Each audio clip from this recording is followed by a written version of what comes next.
se extingue totalmente y el archivo intermedio tiene que dar tratamiento a esa documentación inactiva y tiene un plazo de hasta 35 años de edad del documento, pasado el cual puede ser transferido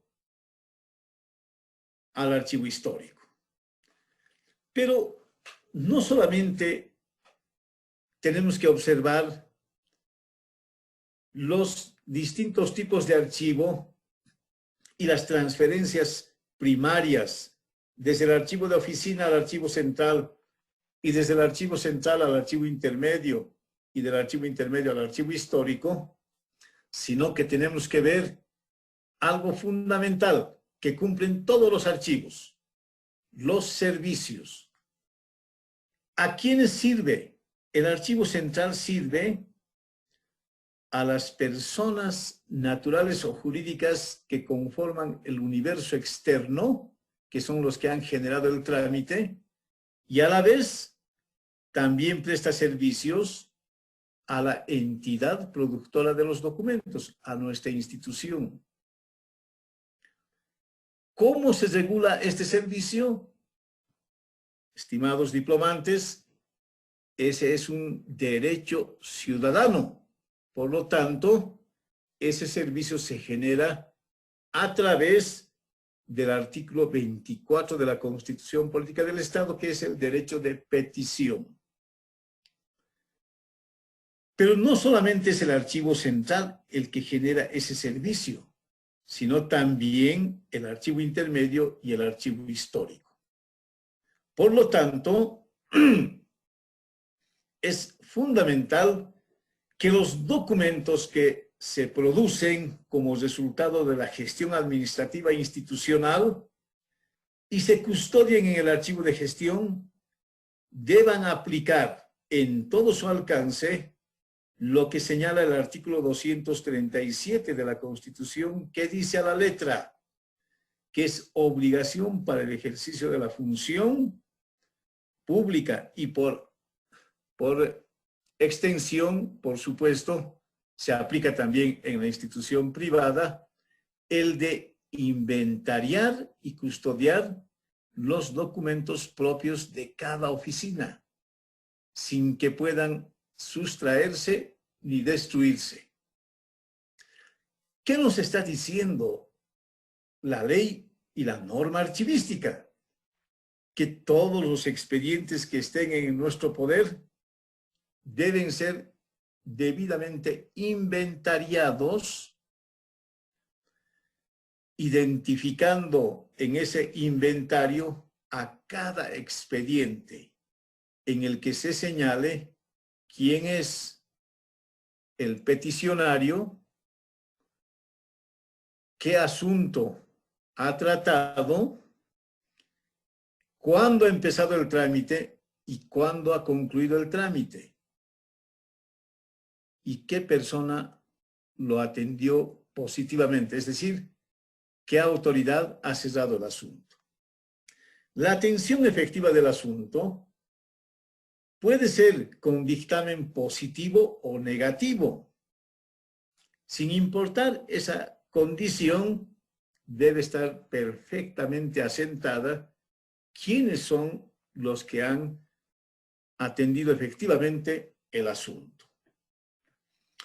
Si el archivo de oficina que ustedes administran no cumple con esa labor de inventariar, cuando el jefe de la entidad o cuando un miembro de ese universo externo solicite copia legalizada al archivo de gestión, ustedes, si no está organizado el archivo, van a demorar en la respuesta. Y lo último que hay que hacer es acudir al AINE administrativo, ya saben ustedes. No podemos demorar mucho tiempo en atender una solicitud de nuestra entidad o del universo externo, porque el mismo derecho de petición señala que la respuesta debe ser formal y pronta. Pronta tenemos que entender con celeridad, con transparencia y de la manera más rápida posible. Si se vulnera ese precepto, se está vulnerando el derecho ciudadano. Y el derecho ciudadano, mientras esté vigente la Constitución Política del Estado, por supuesto que ese derecho no prescribe. ¿Cuáles son los principios? Ustedes tienen que conocer en su condición de funcionarios cuáles son los principios a los que están sometidos. Primero, servir a la colectividad. Las instituciones se han hecho para prestar servicios a la sociedad. Son entidades de servicio. Justifican su existencia porque tienen una comunidad a la que van a atender. Para que ese servicio sea del nivel que se exige, ese servicio debe estar siempre sometido plenamente a la ley. Ustedes deben realizar sus acciones bajo el sometimiento pleno a la ley. Por lo tanto, nada fuera de la ley puede ser realizado por ustedes en el cumplimiento de sus funciones. La imparcialidad. Desde el momento que ustedes son funcionarios o servidores públicos de una institución, están representando a esa institución y tienen que olvidarse de problemas personales que pudieran surgir con cualquier ciudadano. A veces, cuando nosotros estamos detrás de un escritorio, tenemos mucho poder. Depende de nosotros si un trámite se agiliza o no se agiliza. Pero si en la cola vamos a ver a un antiguo vecino que nos ha ofendido o con el que hemos tenido un problema, podemos decir que ha llegado el momento de cobrarnos una pequeña revancha. Eso no es actuar imparcialmente. O a veces atendemos con mucha solicitud a una persona con mucho poder político, económico, y a veces con cierto desdén a personas del pueblo.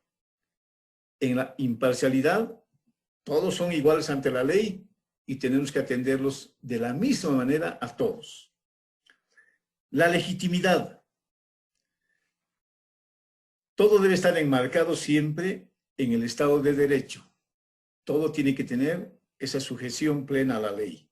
La eficacia, en nuestro caso, ¿cuánto tiempo necesitamos para ubicar un expediente en el archivo? Si nosotros cumplimos lo que hemos señalado anteriormente, de inventariar todos los expedientes, no debiéramos demorar en ubicar un asunto, sino el tiempo de entrar a nuestra base de datos en Excel, poner el número de hoja de ruta, ubicar ese documento, ir al archivo físicamente, retirarlo, que no va a exceder más de unos 3 minutos. Eficacia. Si somos eficaces, cumplimos el principio de la economía, es decir, no generamos un gasto inútil. ¿En qué miden los administradores la productividad? En la eficacia de las personas. Si una persona cumple perfectamente sus competencias y es eficiente, entonces tiene un menos costo para la institución. La simplicidad. No generemos burocracia. Por eso el artículo 24 de la Constitución señala que la petición se puede hacer de manera oral. No hay necesidad siquiera de presentar cartas de abogados, memoriales. Lo puede hacer personalmente, oralmente. Pero nosotros tenemos que convertir esa oralidad en formalidad internamente, escuchando el reclamo o la petición de la persona y convirtiéndolo en un documento formal. La celeridad es esencial. Los plazos para la atención de asuntos son cada vez menores. Miren ustedes, un ejemplo. Hay una oficina que es la Oficina de Calificación de Años de Servicio. Hace unos 10 años atrás, hace una década, tratar de conseguir una calificación de años de servicio demoraba meses, inclusive años. Ahora ustedes pueden hacer la prueba, vayan a pedir su calificación de años de servicio. La ley obliga a que se emita el resultado, el informe final de esa calificación de años de servicio en 10 días hábiles, ni uno más. Es decir, en 2 semanas. En la institución pública rige la gratuidad. Quiere decir que el servicio fedatario, la extensión de copias, no debe estar grabada, no debe haber un costo, porque se supone que el Estado ya paga el salario de los funcionarios que están atendiendo esos asuntos. ¿Qué dice la ley? Que el ciudadano solo debe abonar, debe pagar el importe del costo de la reproducción. Si la reproducción es en fotocopia, cuesta 20 centavos, eso tiene que pagar el ciudadano.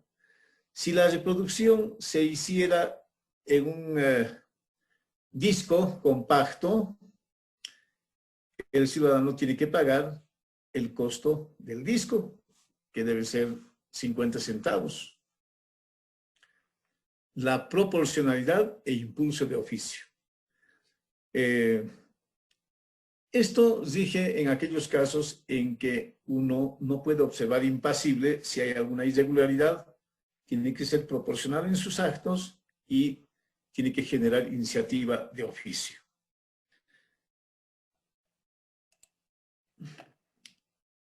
¿Cuáles son los otros principios que rigen? El silencio administrativo negativo. Este principio se comprende como la denegación de la solicitud del trámite o procedimiento. ¿Qué sucede? Vamos a explicar esto, que es importante. Muchas veces una persona inicia un trámite y le pregunta a la funcionaria, al funcionario, ¿cuándo estará listo mi trámite? No se preocupe, lo vamos a llamar. O llámenos, aquí está el teléfono, o venga usted a preguntar. Así que vuélvase la siguiente semana. El ciudadano viene a la oficina, pregunta el estado de su trámite, la secretaria o el secretario verifican de qué se trata y le dice, mire, todavía su trámite no ha sido resuelto, vuélvase la siguiente semana.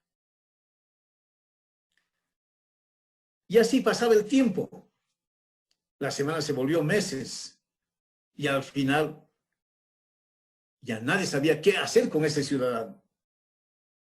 No sabían cómo responder, porque sencillamente su trámite se extravió o su trámite no ha sido atendido y nadie sabe dar razón de eso. Al final termina diciendo, si viene esa persona, díganle que estoy de vacación. Es decir, por cansancio trataban de que ese ciudadano no pregunte más de su asunto. Eso era moneda corriente antes de la vigencia de la ley de procedimiento administrativo. Ahora la ley señala la obligación de atender los trámites y por eso ha impulsado este principio fundamental que es qué hacer en el caso de un silencio administrativo negativo. Cuando se genera esa dilación sobre un asunto, quiere decir que se ha hecho un silencio administrativo negativo. ¿Por qué? Porque le está denegando la atención de su asunto. Cuando sucede eso, ahora la ley faculta al ciudadano a hacer uso de los recursos que le franquea la ley y señala responsabilidad en el servidor público que no resuelva los asuntos que son de su competencia en los plazos previstos, haciéndose pasible a la responsabilidad por la función pública. Por extensión, este principio se aplica también en la administración privada. Pero, ¿qué sucede cuando este ciudadano ve que hay silencio administrativo negativo? la ley señala con claridad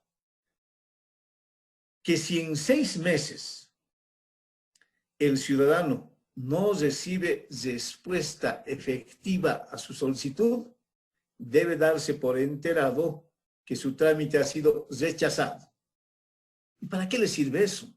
La ley le dice, si el rechazo de su trámite, si la denegación de atención a su trámite genera en usted perjuicio económico, usted puede exigir resarcimiento por daños y perjuicios. Eso no existía antiguamente. Esa ley del año 2002, reglamentada en el 2003, ahora le otorga seguridad jurídica al ciudadano. Ya no es fácil ahora decir, vuélvase mañana, vuélvase el siguiente mes, o finalmente, olvídese, no le vamos a atender. Quéjese donde sea. Ya no existe eso. Ahora la ley protege al ciudadano. Y por eso genera responsabilidad por la función. ¿Qué sucede cuando un ciudadano exige resarcimiento por daños y perjuicios y el juez falla a su favor? En ese caso, ordena a la institución que cubra los daños y perjuicios. Pero también la ley señala que existe ahora el acto de repetición. ¿Qué quiere decir eso? Que cuando se suscita un problema de esta naturaleza, la entidad debe determinar qué funcionario ha sido el que ha causado la denegación del servicio, para que ese resarcimiento por el acto de repetición sea aplicado al funcionario negligente o incompetente. ¿Y qué va a pasar? Le van a descontar de su sueldo el monto del resarcimiento. Así que hay que tener sumo cuidado ahora en no descuidar la debida atención de los trámites. Y eso solo se puede lograr si nuestro archivo está bien organizado. El otro principio, la obligación de informar. Esto sobre todo en la entidad pública. Todo órgano o entidad pública, pero también en el sector privado funciona. A requerimiento escrito de autoridad competente o de juez, dice, dentro de los 10 días siguientes, emitirá informe sobre hechos que consten en sus documentos, registros o expedientes cursantes en esas reparticiones. Vean ustedes cómo la ley señala 10 días hábiles como plazo máximo para atender estos asuntos. Bajo responsabilidad administrativa, civil o penal que corresponda en caso de incumplimiento. Si nuestros archivos no están bien organizados, vamos a tener problemas con esta obligación de informar por el simple hecho de que no podemos ubicar la documentación. El trabajo de inventariar es cotidiano. Cada vez que ingresa un asunto a la oficina, hay que registrar en un inventario el expediente que se ha generado. La misma ley señala los plazos para la atención de asuntos en trámite. El plazo menor es de 3 días para el registro de resoluciones, registro de expedientes y el traslado de un asunto de una oficina a otra oficina para que provean su trámite. Es decir, en nuestras oficinas, en la de nuestros jefes, un asunto que está todavía en proceso no puede quedarse por más de 3 días. Eso ya genera responsabilidad administrativa. Así que si el jefe se olvida, hay que recordarle, jefe, hay que despachar este asunto urgente. Tenemos 3 días máximo. El plazo mayor para tomar decisiones sobre cuestiones de fondo, sobre los cuales debe emitirse resolución, no puede exceder los 20 días hábiles. Nosotros tenemos que orientar la gestión del trámite. En nuestra condición de secretarias y secretarios, no solamente realizamos las tareas de la agenda del jefe de la oficina, de atender el teléfono o de llevar el archivo, sino de observar que estos plazos se cumplan de manera rigurosa. ¿Por qué razón nosotros? Porque somos corresponsables de la gestión documental. Nosotros somos los gestores de la documentación. En inglés se los llama Records Manager, es decir, el administrador de expedientes. Eso es lo que somos nosotros. Por ese hecho de administrar expedientes, tenemos responsabilidad administrativa, responsabilidad civil o penal. Vamos a finalizar con estas dos últimas diapositivas para que ustedes conozcan cuáles son las tareas del responsable del archivo de oficina. Ustedes son responsables del archivo de oficina. 1. Comprobación de generales de ley del impetrante, del ciudadano que solicita algo. Ustedes tienen que verificar en el momento que llega a su oficina si cumple todos los requisitos. Si faltara algo, tienen que devolver inmediatamente haciendo notar qué documentos más debe adjuntar. No pueden ingresar al sistema de gestión documental institucional documentos que incumplan con todos los requisitos. Segundo, verificación de los documentos que indica la carta. Muchas veces, cuando alguien presenta una solicitud de atención de un trámite, incluye en su carta anexos. Ustedes tienen que verificar que estén los anexos. Si faltara algún documento que señala el solicitante y no estuviera incorporado, tiene que devolver antes de empezar el trámite.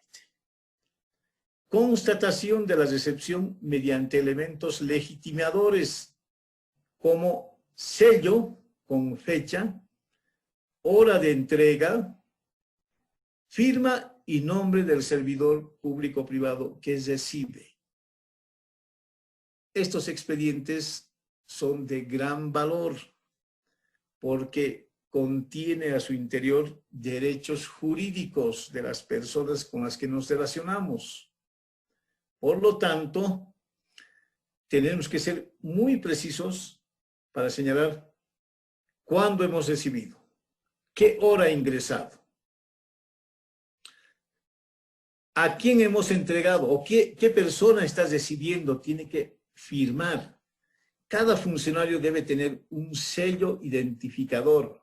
Son generalmente pequeños de redondos, donde lleva la sigla de la persona y esa persona, cada vez que recibe un documento, estampa ese sello y pone una rúbrica. Así está salvando responsabilidades, porque si no hace eso, le van a decir, yo le entregué a usted en tal fecha y usted se olvidó. ¿Cómo demostrar? En la administración, si bien impera el principio de la buena fe, todo debe enmarcarse en la norma, en la ley. Nada puede ser hecho por señas, por comunicaciones verbales, sino con una constancia administrativa de lo que estamos nosotros actuando, del acto de nuestra administración. Identificación de los expedientes con un orden numérico u otro sistema que adopte la autoridad administrativa. No se asentará, dice, otro número o sistema de identificación al margen de aquel. Muchas veces, un mismo asunto tiene hasta 3 hojas de ruta. Eso es irregular. Eso provoca terribles problemas en el momento de ubicar un documento. La compaginación. Les dije a ustedes que cuando se inicia un trámite, este debe ir en una carpeta, en un file, en un folder, como se llame. Debe estar identificado en la parte superior con el rótulo, el título del expediente, las las carpetas vienen troqueladas ya desde fábrica con pestañas o marbetes de 1/3, 1/2 o 1/4. Están destinadas a colocar en ese lugar el título del documento. Porque estos son archivos verticales, lo vamos a ver en la siguiente clase. Pero deben ser, dice, compaginados. Quiere decir que en cada carpeta no debe ingresar más de 200 hojas. Cuando excede esa capacidad de almacenaje de la carpeta se deforma y los documentos que están al inicio se deterioran, se rompen cuando se sobresatura una carpeta. La norma señala que debe ser un máximo de 200 hojas. La foliación, esa es obligación del archivo de oficina. Todo expediente debe estar foliado por orden correlativo de incorporación de actos de nuevos documentos al expediente. La foliación siempre se hace en orden ascendente. Desde el primer documento con el que ha ingresado, que va a ser el número 1, hasta el último documento con el que se resuelve el asunto y se cierra el asunto. Pero ya ustedes tienen que darse cuenta que encima de todo va a estar siempre la hoja de ruta que va a sintetizar de manera muy precisa el flujo documental que ha seguido ese expediente desde que se ha iniciado hasta el proveído final. La identificación de anexos se hace con foliación independiente del expediente. El expediente es la actuación original. Los anexos son documentos complementarios que no deben ser foliados como parte del expediente, sino independientemente. Eso es muy importante que ustedes tomen nota. Y la acumulación, en muchos casos, se da este procedimiento de acumular un expediente en una actuación generada en otra unidad. Por lo tanto, faculta la incorporación de expedientes a otros, debiendo asumir en ese caso la foliación de estos nuevos expedientes, con excepción de los que se soliciten al solo efecto informativo que se acumularán sin incorporación. Es decir, en muchos casos, la atención de un asunto se da por doble partida. Hay dos oficinas que atienden el mismo asunto. La autoridad competente genera un instructivo para cada una de las oficinas y le dice a la oficina 1 su informe y a la oficina 2 su informe. Se han generado 2 expedientes, pero como tratan del mismo asunto, se van a acumular en uno solo. Pero vean ustedes, en la oficina 1 ya le han dado una foliación y en la oficina 2 otra foliación. Por lo tanto, en la oficina final, en la que se resuelve el asunto, se le va a dar la foliación independiente ya. Es decir, normalizada. La foliación siempre se genera durante el curso del trámite. Eso hay que tomar en cuenta. Es decir, que cuando nace en la oficina A, esa oficina ya tiene que foliar los primeros testimonios. En la oficina 2 se genera otro auto, otro documento y va a continuar la foliación. En la oficina 3, 4 sucesivamente hasta que concluye. De tal manera que cuando el expediente ya ha sido debidamente tramitado, resuelto, uno cuando vea el número de folio en el último proveído, puede decir cuántas hojas tiene ese expediente.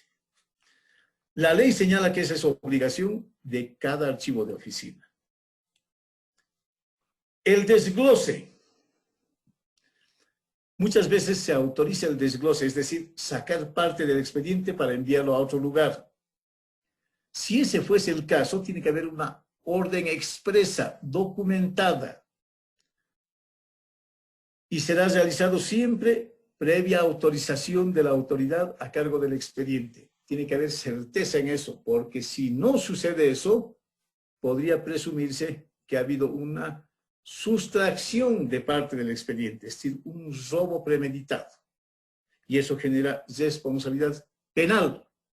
No olviden, artículo 237 de la Constitución prohíbe la sustracción o destrucción, sancionado penalmente por el artículo 223 del Código Penal. La saca del expediente. Este término jurídico faculta la entrega en calidad de préstamo a los interesados, representantes, abogados, auditores y peritos consultores técnicos del expediente. Lo que se hará siempre previa autorización de la autoridad competente a su cargo y por un plazo, dice la ley, que no exceda los 5 días hábiles, con uso de instrumentos de control de documentos que será implementado por el servicio. Esto quiere decir que el ciudadano que es titular de ese expediente puede llevarse el original para que lo analicen sus expertos, sus peritos. Pero se establece la potestad de la autoridad para obviar el préstamo del expediente original entregando copia certificada por funcionario competente. La autoridad puede indicar, muy bien, le vamos a dar su expediente, pero lo vamos a hacer en copias. El plazo máximo para esto es de 24 horas.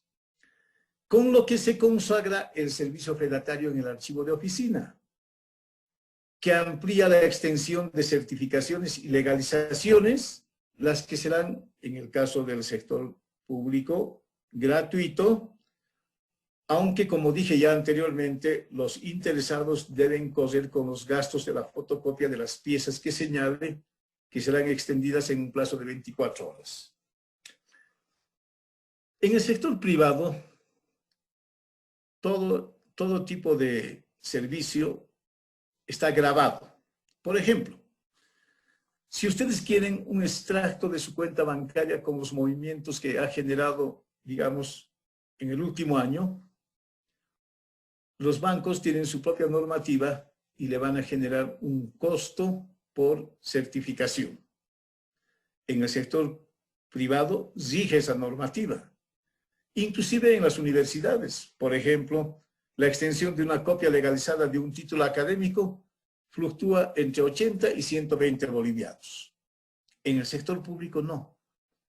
En el sector público el servicio es gratuito, está normado de esa manera. Y finalmente, entregar al interesado un comprobante o copia que acredite su presentación y el número único de trámite. Cuando se abre un expediente, el ciudadano tiene que saber con qué número de trámites se está generando su asunto. Como hemos visto, son muchas tareas que hay que desempeñar. Hay mucha responsabilidad detrás de nuestros actos. A fin de evitar discrecionalidad que luego genera responsabilidad por la función que uno cumple, deben ustedes tomar mucho cuidado en normar su propio procedimiento. Pero en el libro que tienen ustedes a su disposición, tenemos 26 directrices de qué debe hacer un funcionario que custodia documentos públicos. Lean esas 26 directrices, no todas corresponden al archivo de gestión, pero están detallando paso por paso qué deben hacer ustedes para que su trabajo tenga el nivel de excelencia que se requiere en estos tiempos de modernidad. No hay que descuidar que estamos en plena transición del antiguo y tradicional modelo de gestión administrativa sobre la base de documentos impresos a un moderno sistema de gestión en base a documentos electrónicos. Pero los principios, las características, la naturaleza, el concepto de documento auténtico no ha cambiado en lo absoluto. Así como existe una firma autógrafa en el documento impreso, existe una firma digital, encriptada, de alta seguridad, que es exactamente lo mismo que la firma autógrafa. Con eso concluimos nuestra sesión de hoy día. Tienen ustedes las diapositivas en la plataforma. Bájenlas. Traten de llevar eso a su trabajo. Y no olviden ustedes que tenemos un chat. Cualquier duda que se genere, yo tengo la obligación de responder. Hasta el momento no he recibido nada en ese sentido. Lo que quiere decir que ustedes han comprendido perfectamente lo que se está señalando en estas sesiones, pero si tuvieran ustedes alguna duda, háganla con toda confianza. Y no olviden también cumplir la obligación del foro. He leído los aportes de ustedes en el foro anterior y son muy motivadores, pero ahora vamos a pasar a una etapa reflexiva. Ustedes tienen que generar criterios en el foro en un máximo de 100 palabras. Van a usar el contador de Word que les va a decir cuándo han alcanzado las 100 palabras. Ustedes están acostumbrados a eso. En el Twitter, cuando nos excedemos del número de caracteres, no nos permite enviar el mensaje.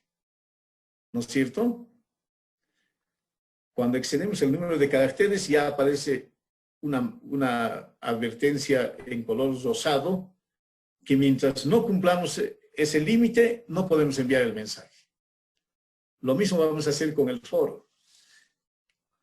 Ustedes tienen la capacidad, lo he visto en sus opiniones, de reflexionar, pero ahora vamos a reflexionar metódicamente, con mensajes de 100 de 100 palabras, no caracteres, de 100 palabras. Si alguien quiere expresar algo, les cedo la palabra sobre el contenido de esta unidad o cualquier otro tema que deseen tratar. Tienen la palabra.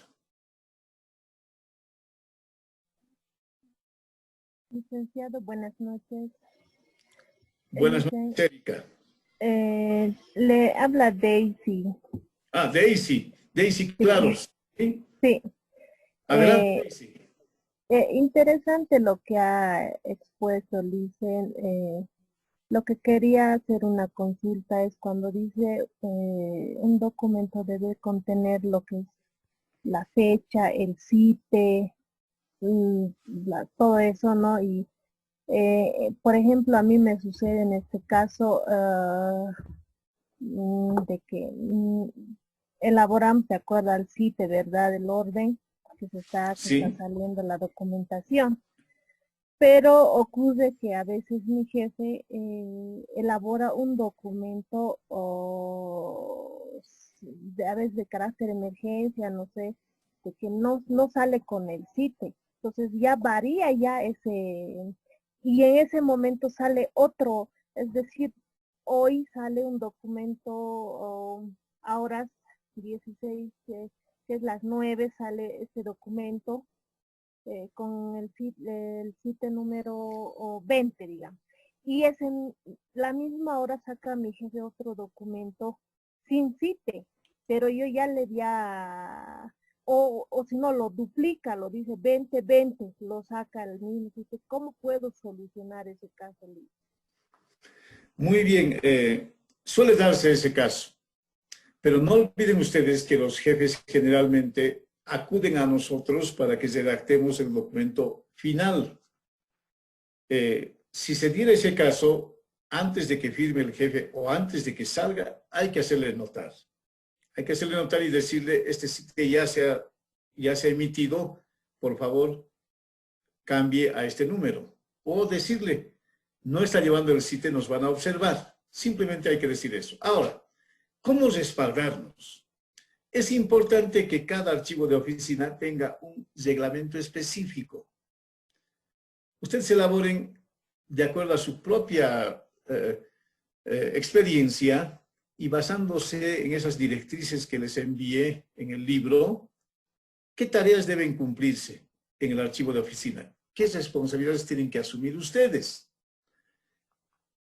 Ese documento, ese reglamento específico, que no es muy ampuloso, lo tienen que hacer aprobar primero con su jefe y luego con el nivel administrativo, con una resolución. ¿Para qué sirve eso? Para que ustedes tengan seguridad de que su trabajo no va a ser observado. Porque quiero decirles lo siguiente con toda claridad. Muchas veces cuando se suscita un problema administrativo, a fin de eludir responsabilidades, los jefes suelen descargar la responsabilidad en las secretarias y en los secretarios. Si no está normado, ustedes no van a poder confrontar a un jefe. Pero si está reglamentado, ustedes con el debido respeto le van a decir al jefe, estamos duplicando el CITE o esta carta no lleva CITE, tenemos que colocar, nos van a observar y le vamos a decir al jefe, no olvide que esto está debidamente reglado. Si lo hacen con respeto, si lo hacen ustedes de manera oportuna, los jefes van a comprender porque ningún jefe quiere ser observado por estos procedimientos. Quiero decirles que el uso del CITE es una obligación formal y así solamente para que ustedes conozcan cuándo se ha generado. El CITE se ha generado en 1825. La obligación de identificar a la oficina y el número de correspondencia más el año fue normado por la presidencia del mariscal Antonio José del Sucre y se ha convertido en una tradición administrativa boliviana muy efectiva. Esa sería mi opinión, Daisy. Gracias por la pregunta. ¿Alguien más desea hacer alguna consulta? Buenas noches, licenciado, compañeras. Mi consulta es si a veces por el movimiento que hay en la oficina y se busca, digamos, regularizar algo, se pone guión A o guión B, ¿esto también podría causarnos algún problema? Y en cuanto a la correspondencia, igual, digamos, que a veces viene mi jefe y me indica, hay que ingresar esto con una fecha pasada, digamos, y con nuestro registro como va correlativo y creamos, digamos, un 690-1 o -2, digamos, en el caso de que sean unos documentos que tengan que entrar sí o sí en la misma fecha. Sí. Suele darse ese caso. Mariana eres, ¿no? La que hiciste la pregunta. Sí, licenciado, Mariana. Bien, suele darse ese caso, pero ¿a dónde apunta la correlación del número de CITE? A individualizar los actos administrativos. Cuando se quiere regularizar, como has señalado, y se quiere asignar un guión correlativo a un número ya dado, digamos el 20, y luego se le quiere asignar 20-1. Si la administración lo acepta, no se incurre en ninguna observación. Pero ese extremo tiene que estar reglamentado en ese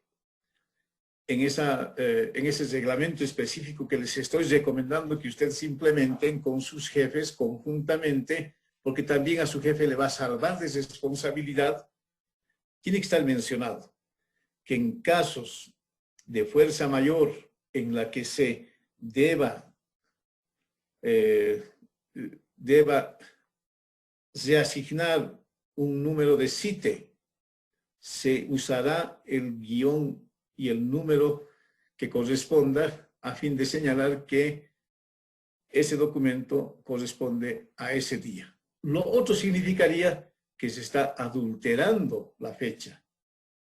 Si no está reglamentado, nadie tiene certeza de que ese documento se ha generado en esta fecha y no en otra posterior. No olviden que es un mecanismo de control administrativo que puede ser observado por ¿quiénes? Auditoría. Los auditores observan estas omisiones, estas irregularidades, que suelen ser de forma, pero también pueden alcanzar a tener un efecto de fondo.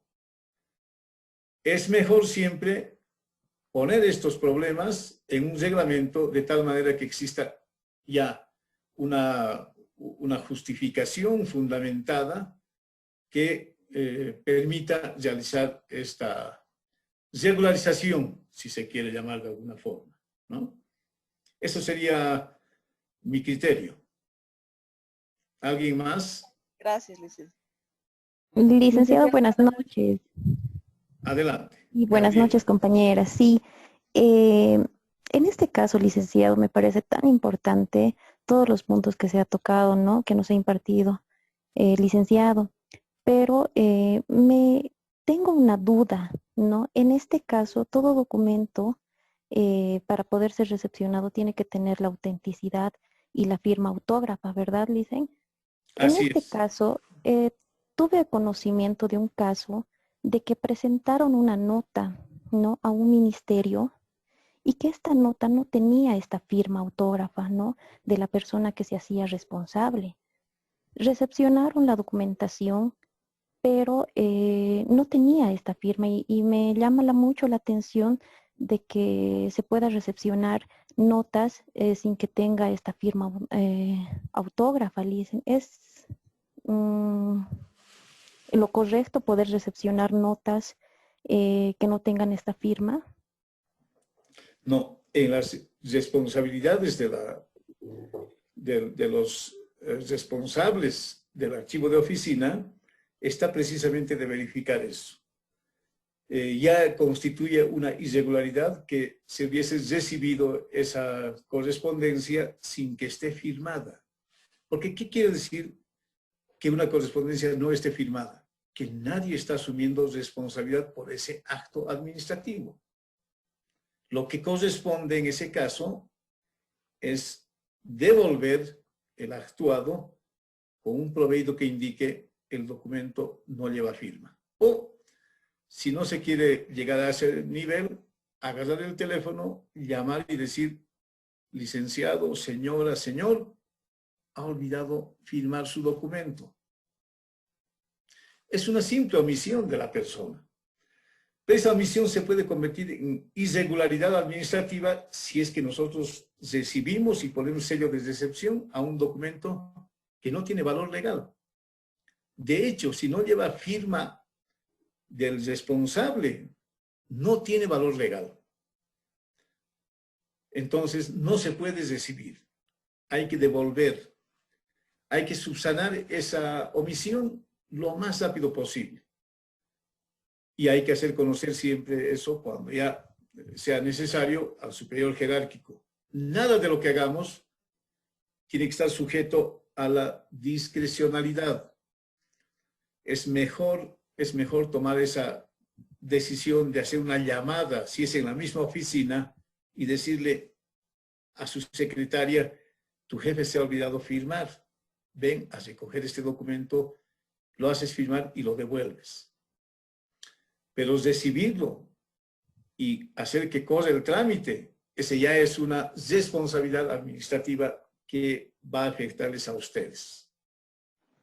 Sí, licenciado, eso me sorprende bastante, licenciado, porque esto tengo, ¿no? Un conocimiento de un caso de que había entrado por ventanilla única, ¿no? Esta documentación respaldada con anexos y la primera nota, ¿no? Que encabezaba todos estos anexos era que no tenía esta firma autógrafa, ¿no? De la persona a quien estaba dando a conocer toda esa documentación. pero lo que me sorprendía era de que entró por ventanilla única, se hizo el proceso de esa documentación, el trámite correspondiente hasta tener unos resultados, pero que no se sabe en realidad quién es, ¿no? La persona que ha enviado esta documentación. Entonces, como uno de los requisitos también es de que tiene que ser esta documentación, que tiene que tener autenticidad, la firma y la responsabilidad de quien se está haciendo cargo. Entonces, me hacía muy raro esto porque se ha dado a conocer en un caso del ministerio, ¿no? Un ministerio, ¿no? Que pueda recepcionar en ventanilla única con este tipo de irregularidades de la documentación. Dicen, entonces me sorprende bastante este caso porque analizábamos, ¿no? Todos sabemos que en especial las secretarias y secretarios que toda documentación tiene que estar respaldada por una firma, ¿no? Tiene que alguien hacerse responsable. Y en este caso mm, analizábamos y era muy sorprendente que no exista quien lo firme, ¿no? Y que se haga el trámite correspondiente sobre esa documentación, dice. Así es, ese trámite ya está viciado de nulidad, es decir, no va a tener un efecto jurídico en lo absoluto, va a ser observado por cualquiera de las partes que se sienta afectada.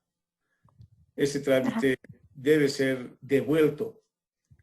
Como tiene un vicio de nulidad, debe ser reiniciado nuevamente. Tiene que devolverse, anularse ese actuado. No es correcto. Así de claro es la ley. Ya, licenciado, muchísimas gracias. Muy bien, Gabriela. ¿Alguien más quiere opinar al respecto? Licenciado, buenas noches. Tengo una consulta. Adelante. Justamente sobre el tema de la ley 1178 y la responsabilidad por la función pública, más que todo nos cae al plantel administrativo, ya que los jefes se encubren mucho en nuestra persona. Quisiera saber cómo nosotras, como secretarias y como plantel administrativo, podríamos defendernos en este caso.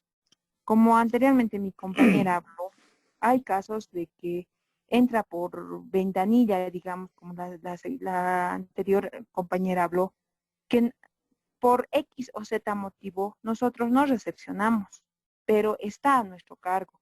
Y por un descuido vamos ante el jefe o nos descuidamos, no es descuido, es por llamar, que el jefe nos llame, nosotros estemos con el jefe y dejemos a cargo por esos minutos al portero, al mensajero en nuestra oficina y que ellos hagan entrar la documentación. En ese caso, licenciado, nosotros estamos en función, pero nadie sabe que estábamos hablando con nuestro jefe y la responsabilidad por la función pública cae en nosotros, como la ley 1178, directamente a nuestra persona. Nosotros, ¿cómo nos podríamos defender en ese caso? Bien, todo pasa por ese reglamento específico que les digo. ¿Qué quiere decir ese reglamento específico? Que ustedes tienen que generar ahí sus salvaguardas dentro de la ley. Por ejemplo, en el caso que mencionas, Lady, ¿no? En el caso que mencionas, tiene que estar claramente establecido que en ausencia de la secretaria o el secretario, ninguna persona está facultada a recibir o firmar en nombre de ella. Tiene que estar perfectamente establecido eso. Pero como no existe reglamento específico, ¿no es cierto?, que les respalde a ustedes, lo que sí la ley les faculta a ustedes es hacer la representación oportuna, sin importar en qué momento ustedes se han percatado que eso ha sucedido, inmediatamente tienen que emitir un breve informe, simple, muy claro, indicando que en mi ausencia se ha suscitado esto y solicitas que se regularice el procedimiento, nada más. Pero la ley 1178 establece responsabilidad, en algunos casos compartida, y es el caso el caso sui generis de los archivos de oficina. Mi recomendación es que ustedes gestionen formalmente que se les genere los sellos de identificación de funcionario. esos sellos pequeños, donde está su sigla, y ese sello es de uso exclusivo de ustedes. De tal manera que en cualquier acto administrativo en el que ustedes han intervenido como secretarias, además de colocar las iniciales de su nombre, que suele ponerse a pie de página, inserten ese sello y pongan su rúbrica. Eso quiere decir que ustedes asumen responsabilidad en esos casos y pueden demostrar que no tienen responsabilidad en aquellos casos en que ustedes no hubiesen estampado su rúbrica con ese sello que autentica su actuación. Pero, ¿quiénes son responsables dentro del marco de la Ley 1178? Los que firman los documentos. Ustedes son coadyuvantes, son el brazo técnico, el brazo operativo.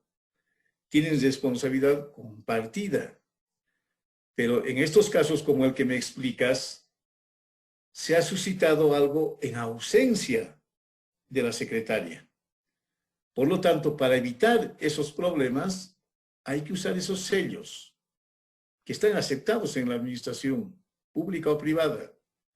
Y van a colocar ustedes ese sello con su rúbrica con el que establecen ustedes su responsabilidad y al mismo tiempo su salvaguarda, su defensa ante cualquier situación irregular que se produjera. Sí, Licen, tiene mucha razón. Esos sellos nos otorgan como institución. En ese caso, licenciado, como comentario le digo, cuando nos hacen auditoría, por ejemplo, en la institución donde yo trabajaba anteriormente, la auditoría era sorpresiva. Teníamos que tener el respaldo respectivo al instante. Ya estemos en función de trabajo o ya dejemos de trabajar, a partir de las 6 era la auditoría. Efectivamente, tenemos el caso del sello de pie pequeño para nuestras cartas y documentos que nosotros los redactamos o que nosotros los redactamos. Pero, como le digo, más que todo, los jefes y los gerentes se basan que nosotros hemos hecho, que nosotros tenemos responsabilidad por la función pública. En el caso de la empresa de la empresa donde yo trabajaba, manejan mucho la responsabilidad por la función pública y la ley 1178, y ellos se basan directamente a los memorandos. Y tenía una compañera que le han hecho mucho daño en ese aspecto, por el hecho de que le hacían firmar, o sea, hay personas malas cuando trabajamos y no saben colaborar cuando uno es nuevo, ¿verdad? Y en ese aspecto, licenciado, hubo una compañera que a mí me molestó mucho, que le hayan hecho muchas cosas malas que tal vez ella pensaba que lo estaba haciendo por bien. Por colaborar, ha prestado su sello pequeño. Yo de buena gente le dije, no lo hagas, eso trae muchas malas consecuencias, pero creo que ella lo tomó a mal, porque otra de mis compañeras le dijo que no, que vio por mala, que porque yo quedara bien y demás. Y al final, ¿qué pasó con ella? Le han dado memorándum sobre memorándum, licenciado. Y la responsabilidad por la función pública ha llegado. Y ha llegado de una manera bien brusca, bien fea, que la han sacado de la institución de mala forma. Y no quisiera que pase eso nadie, licenciado. Y por esa situación es nomás coherente y razonable actuar bien y con la ley bien clara, dicen. Así es, Lady. No olvidemos que ese sello es de uso exclusivo de la persona. Cuando uno se ausenta, tiene que ser bajo llave. No puede compartir ese sello con nadie, bajo ninguna circunstancia. No puede hacerlo. Es como si tú compartieras la clave de tu tarjeta de débito. Si haces eso, obviamente, alguien va a ir y va a sacar tu dinero. Ya no puedes quejarte porque en el contrato que firmamos con el banco, juramos que no vamos a hacer conocer nuestro PIN a nadie, ni a ninguna persona. Eso firmamos todos en el momento de abrir una cuenta con tarjeta de débito. Lo mismo es tu sello. El sello no debe ser prestado a nadie. De hecho, tu compañera de trabajo ha incurrido en una irregularidad al ceder el sello y el sello ha sido mal utilizado. Pero ya ha incurrido en doble contravención ella, en compartir un elemento de seguridad propio con una tercera persona. Esa ya es una irregularidad. Por ejemplo, hay muchas cartas que se firman por. La ley prohíbe usar el por si es que no está autorizado por reglamento. Entonces, ¿qué pasa cuando uno está ausente? A veces exigen que se firme la persona, segundo al mando, puede firmar explicando que lo hace ante la ausencia del titular si es que esa competencia le está concedida por norma. Si un jefe superior le dice, firme usted por, le está induciendo a cometer un acto irregular. Auditoría ya no reconoce esas situaciones singulares que se presentan. No reconoce ya. Le va a incorporar con una responsabilidad por haberse prestado a estampar su firma sin que su competencia sea esa. Sí, Licen, tiene mucha razón. Y es mucho más en el aspecto de archivo. Es Mucho más. Así es. más responsabilidad entra en el aspecto de archivo, Licen. Porque Así es, los Lady. documentos, cuando nosotros nos hacemos cargo, ya no nos dicen que la otra persona que estaba antes de nosotros lo dejó así. Directamente nos achacan a nosotros, dicen. Así es, eso es muy cierto. Lo que tienen que hacer ustedes es poner siempre estas peculiaridades en un pequeño reglamento. Los jefes les van a aprobar su reglamento. Es lo único que les puede a ustedes respaldar, porque es evidente, Lady, lo que tú señalas. Muchas veces los jefes descargan su responsabilidad en los más débiles, en los más vulnerables. En este caso, en sus secretarias y secretarios, ¿no? Felizmente no todos los casos. Hay jefes muy probos también, pero a veces se sucede. Se suscitan estos casos, pero redacten ustedes un pequeño reglamento específico y pongan todo aquello que les va a servir a ustedes de respaldo legal. Usen la legislación. La misma ley 1178 señala que ante una orden mal dada, uno tiene que hacer notar eso y no puede continuar un procedimiento, si es que éste está vulnerando una norma. Es la única forma de respaldar sus actividades. Y cualquier situación que se presentara, porque finalmente somos pues seres humanos, somos falibles, podemos cometer una omisión involuntaria, hay que asentar eso por escrito, con valor civil, con una pequeña nota muy respetuosa indicando que en tal fecha, por omisión involuntaria, se ha suscitado este asunto y solicita que se regularice. Con eso ya se salva la responsabilidad, aunque no se salva del todo, pero sí se pone ya un antecedente que pueda atenuar el problema. No olvidemos que todo se debe realizar siempre en el marco del Estado de Derecho, del cumplimiento pleno a la ley. En eso, la Constitución es muy clara, la ley 1178 también es muy clara, la ley 2341 y también la ley del Estatuto del Funcionario Público. Son los aspectos que tenemos que salvaguardar plenamente. Hay que usar la ley también a nuestro favor. Gracias, Lady. ¿Alguien más? Gracias, Licen. Gracias a ti.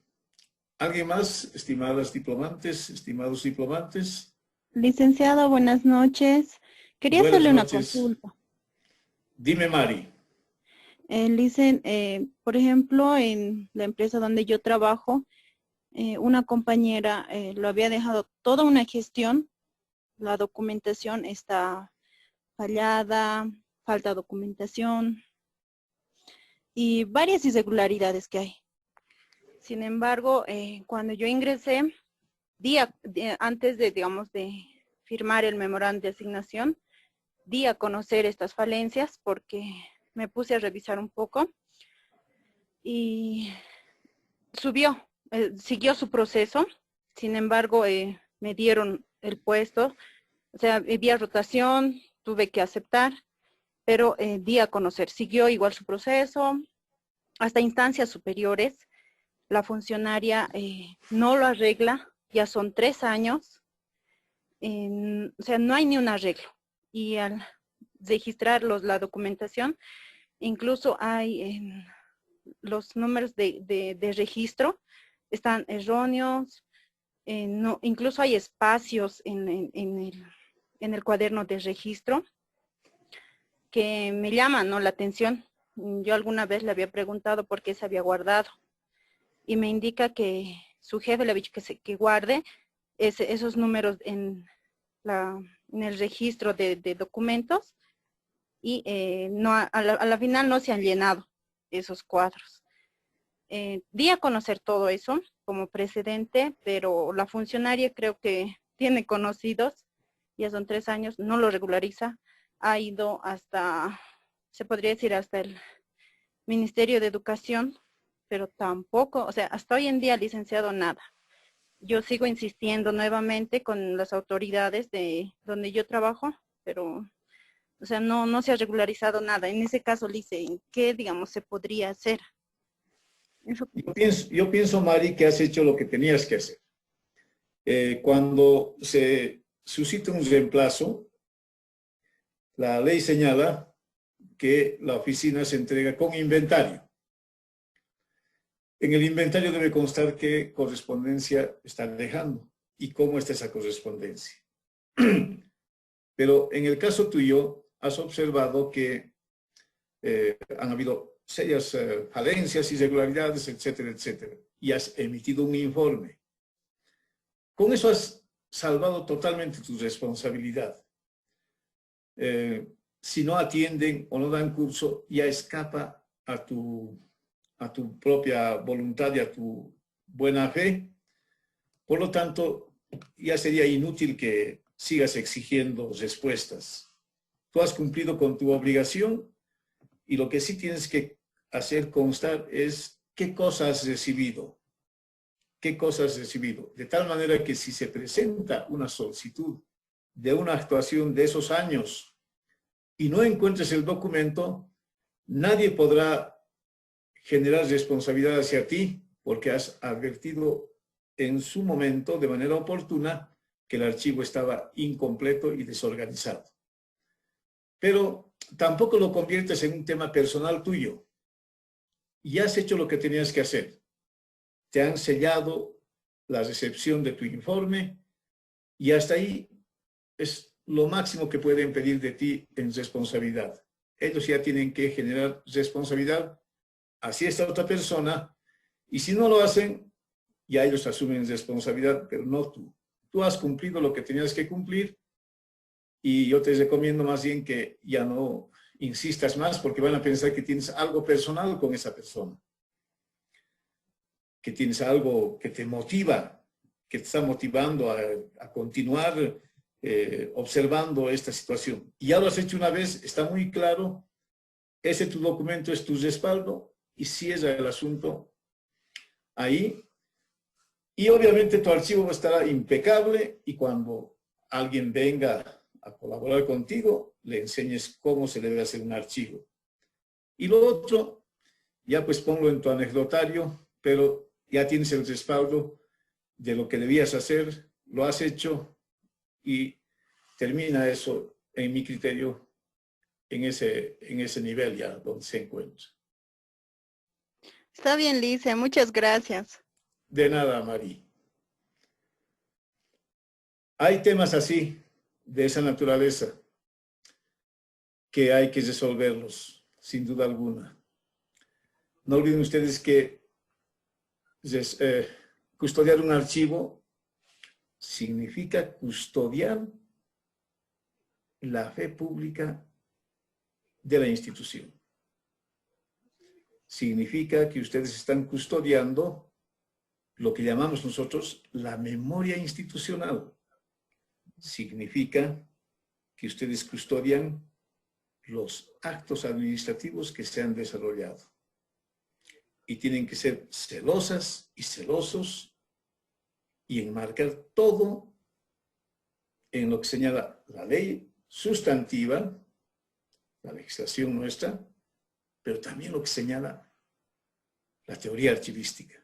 Por eso los primeros diapositivas van en función de mostrarles cuál es el ámbito en el que se desarrolla el trabajo que hacen ustedes.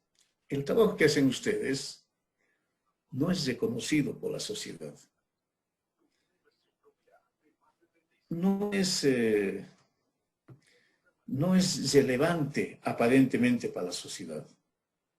¿Por qué? Porque la sociedad no conoce qué quiere decir un acto administrativo.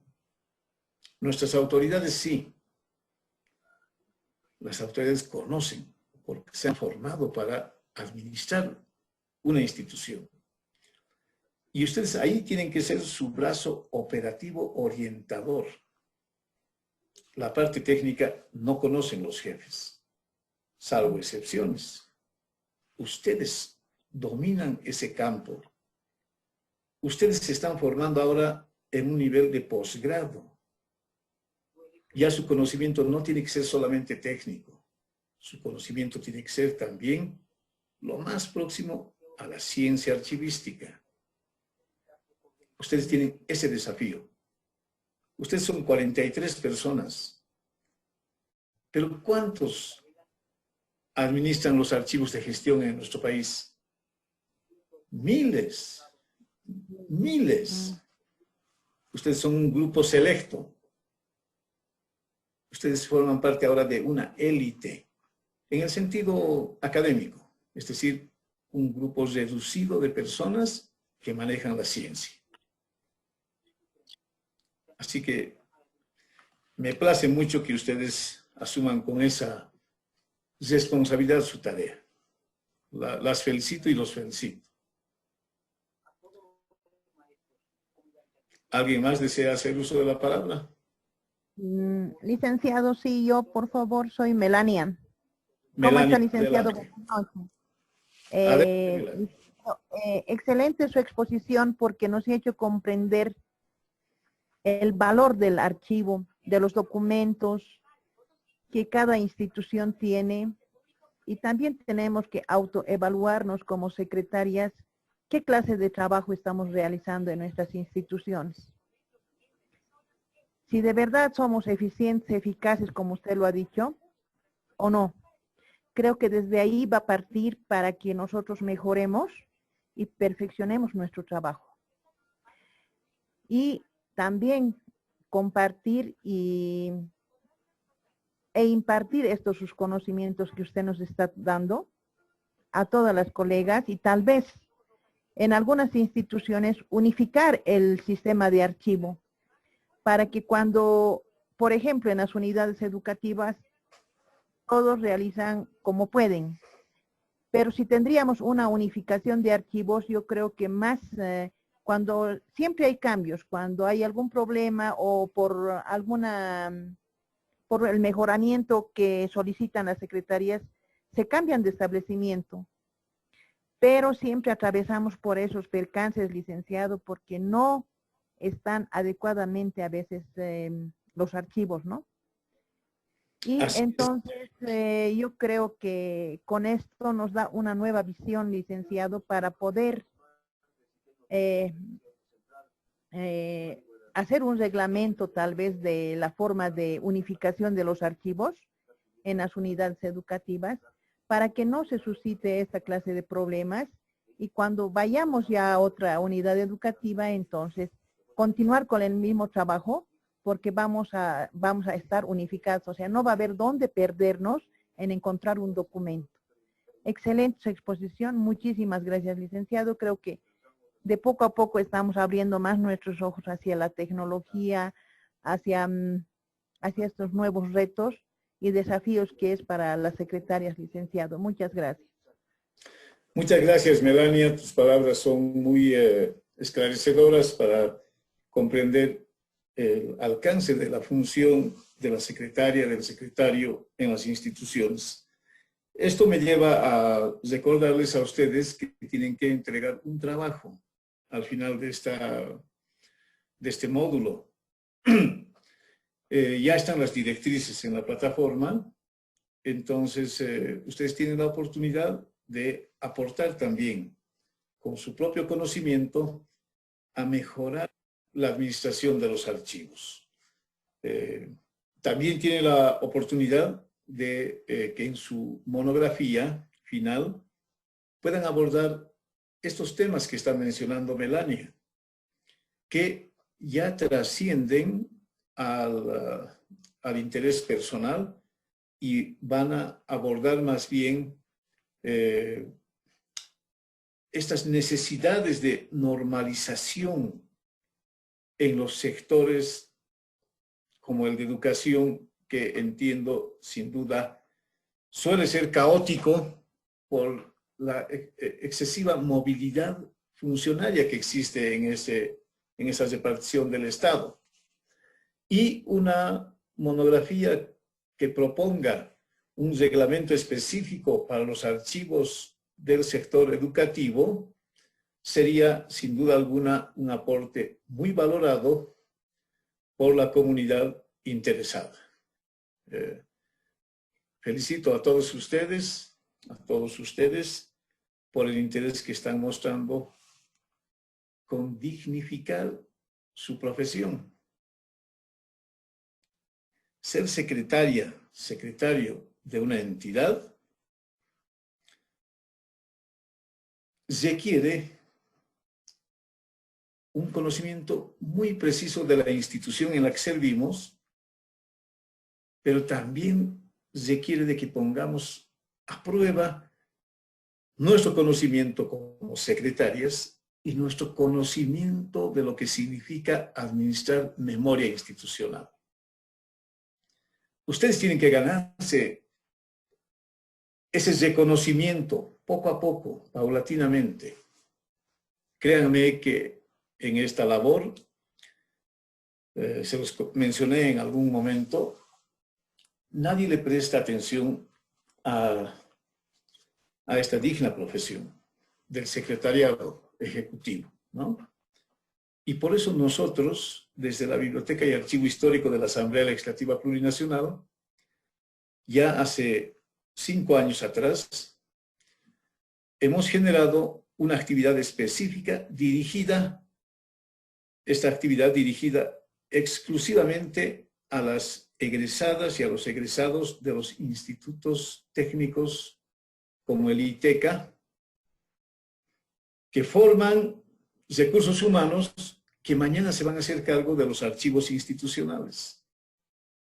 Entonces nosotros generamos un curso taller estrictamente dirigido a ese sector de la comunidad, y el año 2019 tuvimos 300 personas de todo el país con las que hemos dialogado sobre estos temas que ahora conversamos con ustedes. Mis colegas me preguntan, ¿y por qué haces ese esfuerzo con ese sector? ¿Qué tiene que ver?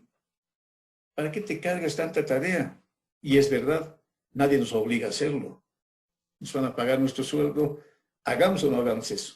Pero hay una razón de fondo que tiene que ver con lo que has mencionado. Y es que nosotros recibimos los archivos que ustedes generan. Y como lo dijo anteriormente Mari, muchos archivos llegan desorganizados y con un caos terrible. Y aplicando aplicando el principio de respeto al orden original, nosotros no podemos cambiar ese orden, no podemos mejorarlo ya. Es un producto generado así y así se va a quedar. Para evitar eso, queremos abordar el problema desde su origen, desde su raíz. ¿Y cuál es su raíz? ¿Cuál es su origen? Es el trabajo de las secretarias. Y estos jóvenes que se están formando en estos institutos, mañana se van a hacer cargo de los archivos institucionales. Y nosotros queremos que esos archivos institucionales sean bien organizados, respetando las normas, las leyes de la archivística y las leyes nacionales.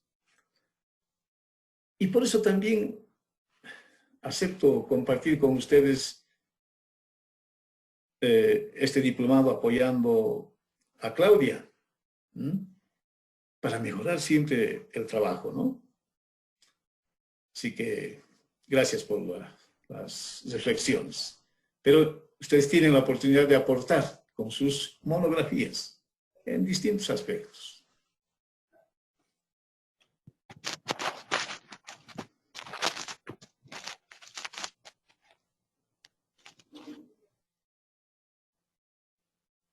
¿Alguien más